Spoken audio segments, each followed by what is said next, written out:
Hello and welcome to another episode of Cards Unbarred. My name's Ryan, and in this video I'm going to teach you the two-player only card game, Wizard's Cup, designed by Seiji Kanai.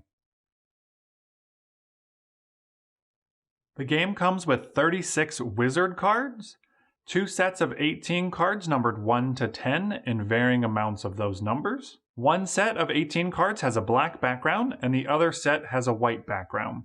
The game also comes with two double-sided player aid cards, one side for the gameplay information, and the other side for the attribute compatibility chart. And finally, 3 victory point tokens.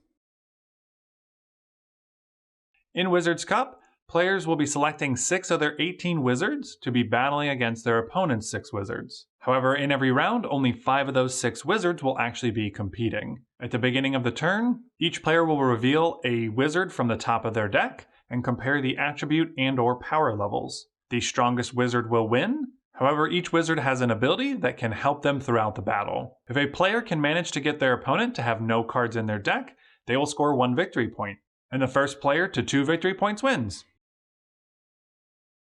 To set up for the match, first give each player a player aid card. Now, because the game is only 2 players and the player aid cards are the same thing on each side, I actually like to combine them and just put them so that each player can see both the player turn effects and the attribute compatibility chart. The next couple of steps are done simultaneously by each player, and the first thing you'll do is shuffle your 18 card deck and randomly reveal 1 card face up. From the remaining 17 cards, each player will select 5 more cards. However, make sure when you select these cards, you keep them face down so your opponent cannot see them. Now I'm quickly selecting these cards, however you want to be mindful of the different attributes and abilities that each wizard has when selecting your 5 cards. The unselected cards may be returned back to the box as they will not be used in this game. And now that deck selection has been completed, we are ready to begin the match. To start the match, each player will take 5 of the 6 wizards they just selected in the previous phase and stack them in a specific order in a face-down deck near the middle of the table. The order that you stack these cards will be very important and will make more sense during the battle step of this video, so for now I'm just going to randomly place them down. Each player will now have 1 wizard left over, and this card will be placed face down next to your deck and will be known as your sub-card. For the most part, the sub-card will be untouched, however there are a couple wizards that can interact with the sub-card during a battle. And now that our cards have been ordered for the match, we are ready to start a battle. To start a battle, each player will flip the top card of their deck face up. The first thing we'll want to compare is the attribute of each wizard. All attributes except for non-attribute wizards have a weakness of another attribute. As reminded on the player aid card, as well as in the rulebook, it'll show you the list of all of the different weaknesses each attribute has. Additionally, the bottom left corner of a wizard card will list the weakness as well. And in this case, the plant wizard has a weakness to fire, and the non-attribute wizard has no weakness at all. So because the wizards that are currently on the field don't have a weakness of their opponent's wizard, the attributes don't take effect right now. If this was a fire wizard, then this plant wizard would be discarded because its weakness is fire. So because we're not checking the attribute weaknesses, the next thing we need to go to is the wizard power level. The higher number wizard is going to be stronger than a lower number wizard. So in this case, the 8 plant wizard is going to beat out the 4 non-attribute wizard.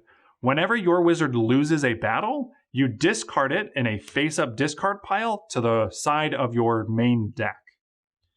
Then you'll flip over the top card of your deck and put it face up to now battle your opponent's wizard that's still face up on their side. In this case, we both have plant wizards, so their weakness is not going to cancel each other. So again, we check the power. 8 is higher than 5, so this 5 is going to get discarded. I would now flip another card face up. Because this is a fire weakness, even though the number 5 is lower than 8, it will automatically beat this card because plant is weak to fire. So now we discard that card, and they'll flip a card face up. Light is weak to fire, water, and plant. So in this case, we still have a fire card, so 9 is higher than 5, but the weakness takes effect first. Then they will flip their next card face up. They have a non-attribute, which is not weak to fire, so the 5 will lose to the 7 since it's a lower number. And then they'll flip their next card. 7 is higher than 3. They're both non-attribute, so that gets discarded. Then we flip this here. Anytime there's a tie for number, in this case they're both 7s and they're not getting discarded from their weakness, both wizards will actually lose. So both will get discarded and then each player would have to reveal a new card. When it comes to your time to flip a card face up and you have nothing left in your deck, that is when your opponent will score 1 victory point. Your goal in this game is to score 2 victory points. So you are trying to outlast your opponent's deck while making them run through their deck. However, I just showed you how you compare the attributes as well as the wizard power level. Now, all wizards have special abilities on the bottom of them that can impact and change everything we just went over. So let's rewind this here real quick and let's keep everything in the exact same order it was in, and we'll go over some of the abilities now. Let's flip the top cards back over. So the first thing we're going to look at is the quick ability. Anytime you see that, which is shown on this 8 wizard here, that triggers the second the card gets flipped face up. So in this case, this one says discard opponent's subcard. So as I mentioned, we set up a subcard over here off to the side, which normally is not interacted with during the battles. However, in this case, it's going to make you discard your subcard and put it face up in your discard pile. The reason why this is important is because normally this card remains hidden through the battle. So on the next battle, you can have an extra card your opponent wasn't aware of, whereas this one, they now know all 6 of your cards faster than you know their 6 cards. Now, if there's ever 2 wizards that come out at the same time that both have quick abilities, the lower number will trigger their quick ability first, and then the higher number will go second. If the quick ability was ever to make the wizard that was on the field get discarded, that wizard will still trigger their quick ability. They'll just trigger it and then get discarded because they'll be losing or getting discarded or whatever from happening during that actual ability. You can never negate an opponent's quick ability. It will always trigger before it gets discarded.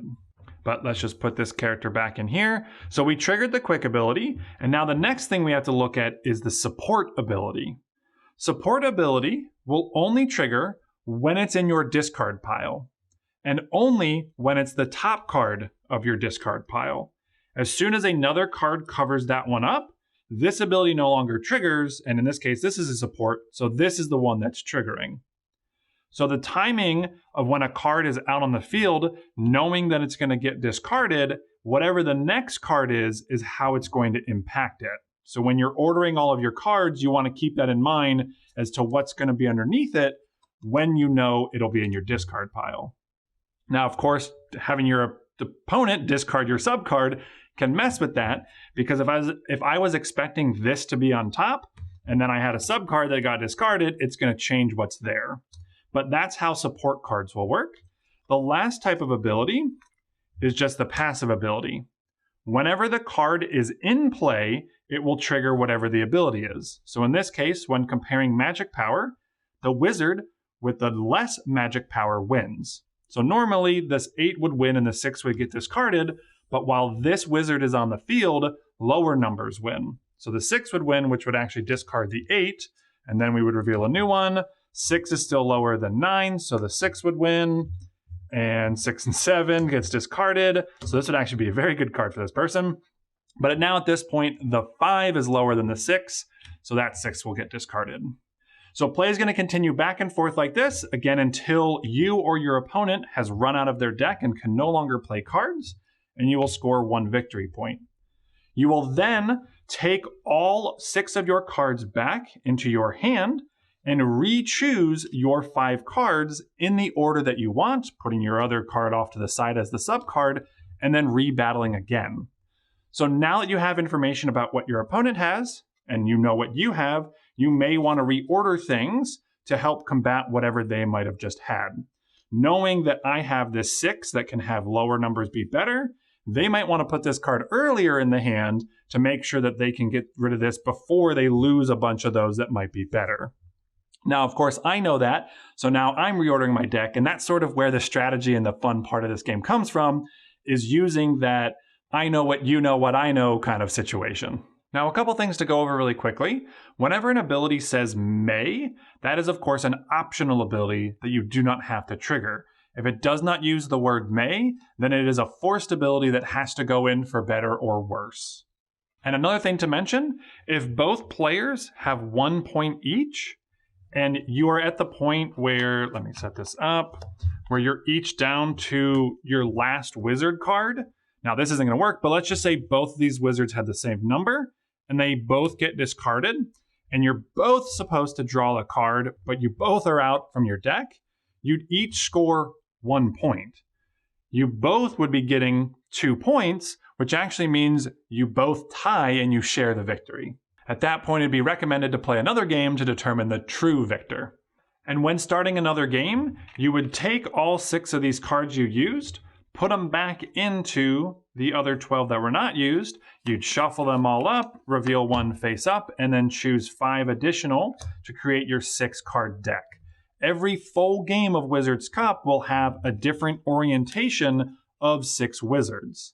Now, as an individual game, if I score 2 points here, I've won this game. It's a whole new game we're starting. But you could play best 2 out of 3 for entire matches and see that way if you want to play over a longer period of time and be able to change up your wizards. Otherwise, that's everything you need to know to play Wizard's Cup. If you have any questions or comments, please leave them below and I'll get to them as soon as I can. Thanks so much for watching.